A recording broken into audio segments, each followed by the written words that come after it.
माननीय राष्ट्रपति महोदया, आपकी अनुमति हो तो समारोह का शुभारंभ किया जाए।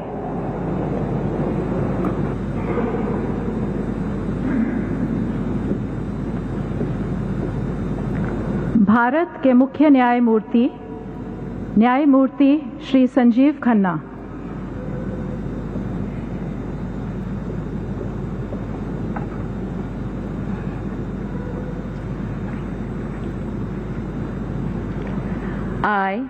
I, Sanjeev Khanna, having been appointed Chief Justice of the Supreme Court of India, having been appointed Chief Justice of the Supreme Court of India, do swear in the name of God do swear in the name of God that I will bear true faith and allegiance to the Constitution of India as by law established, that I will bear true faith and allegiance to the Constitution of India as by law established, that I will uphold the sovereignty and integrity of India, that I will uphold the sovereignty and integrity of India, that I will duly and faithfully and to the best of my ability, knowledge and judgment, that I will duly and faithfully and to the best of my ability, knowledge and judgment, perform the duties of my office without fear or favor, affection or ill will, perform the duties of my office without fear or favor, affection or ill will, and that I will uphold the Constitution and the laws.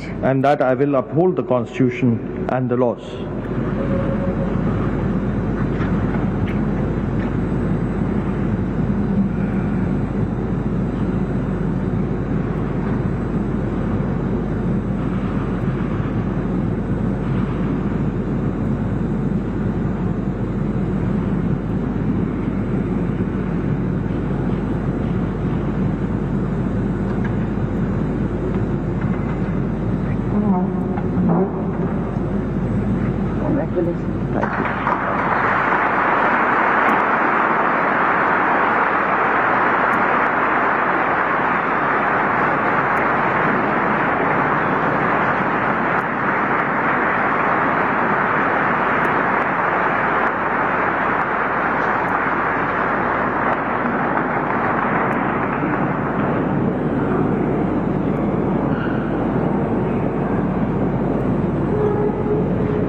माननीय राष्ट्रपति महोदया, आपकी अनुमति हो तो समारोह का समापन किया जाए।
संजीव खन्ना जिन्होंने मुख्य न्यायाधीश के तौर पर शपथ ले ली है। बता दें आपको कि राष्ट्रपति भवन, यहाँ तस्वीरें सीधी इस वक्त आप देख रहे हैं। Justice Sanjeev Khanna supreme court के दूसरे सबसे सीनियर जज हैं जिन्होंने सीजेआई के तौर पर शपथ ली है।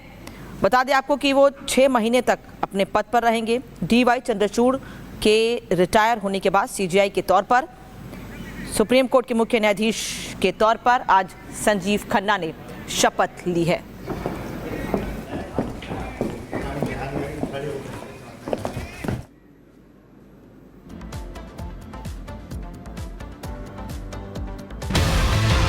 साधु के बेस में रहते हैं, अच्छे पॉलिटिशियंस बन गए हैं, गेरुआ कपड़े पहनते हैं, बीजेपी ने पैदा किया। बयान जो है मल्लिकार्जुन खड़गे का बयान ही संविधान विरोधी है। कांग्रेस की ताबूत की आखिरी कील साबित होगी।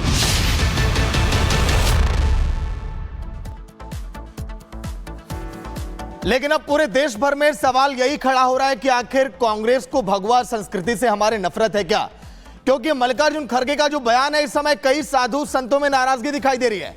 साधु संत इस समय सवाल कर रहे हैं कि आखिर बार बार कांग्रेस को इससे आपत्ति क्यों?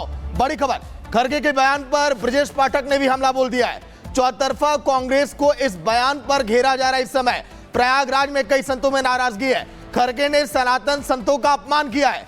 खड़गे के बयान पर ब्रजेश पाठक ने हमला बोला। बीजेपी भी घेर रही है और तमाम साधु संत इस समय कांग्रेस को कटघरे में खड़ा कर रहे हैं कि आखिर बार बार आपत्ति क्यों?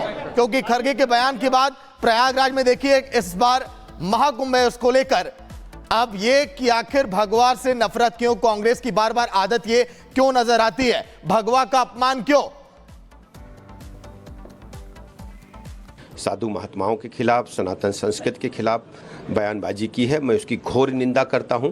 कांग्रेस पार्टी का पुराना इतिहास रहा है कि सनातन संस्कृति को चोट पहुंचाने वालों के खिलाफ, जिस ढंग से मैं कह सकता हूं मुगल आक्रांताओं ने भारत की सनातन व्यवस्था को छिन्न भिन्न करने का असफल प्रयास किया था, फिर भी सनातन धर्म, सनातन संस्कृति आज पूरी दुनिया को दिशा दिखाने का काम कर रही है। कांग्रेस पार्टी को इसके लिए माफ़ी मांगनी चाहिए और इस प्रकार की बयानबाजी को देश की जनता कभी स्वीकार नहीं करेगी।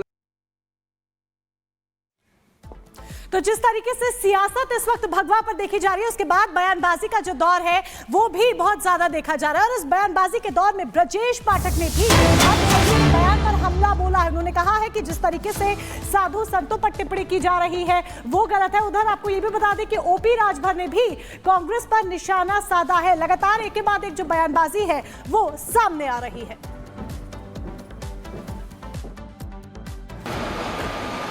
हम मल्लिकार्जुन खड़गे जी के बयान की निंदा करते हैं और वो जो 70 साल तक शासन किया हो, पिछड़ों को धोखा दिया, दलितों को धोखा दिया, मुसलमानों को धोखा दिया और आज मुद्दों से हट करके बात कर रहे हैं। ये जब सत्ता में थे तो इन्होंने शिक्षा का ध्यान नहीं दिया, स्वच्छता पर ध्यान नहीं दिया कि देश में स्वच्छता कैसे हो, इलाज के लिए लोगों को, गरीबों को इलाज की व्यवस्था कैसे हो, किसानों को खाद बीज कैसे सुलभ हो, इस पे ध्यान नहीं दिया और बिना वजह की बयानबाजी करके चर्चा में बने रहने के लिए इस तरह के बयान दे रहे हैं। समाजवादी पार्टी और कांग्रेस का गठबंधन है और ऐसे में पहले समाजवादी पार्टी ने महाकुंभ को फिजूल खर्ची बताया, तो अब कांग्रेस के नेता, कांग्रेस के अध्यक्ष हैं, बड़े पद पर हैं, कांग्रेस में वरिष्ठ नेता हैं और वो साधु संतों को लेकर जो बयान दे रहे हैं उसको लेकर भारतीय जनता पार्टी में नाराजगी है और लगातार सवाल खड़े किए जा रहे हैं। इस रिपोर्ट को देखिए कि कैसे इस पर बयान दिए गए हैं और नाराजगी जाहिर की जा रही है।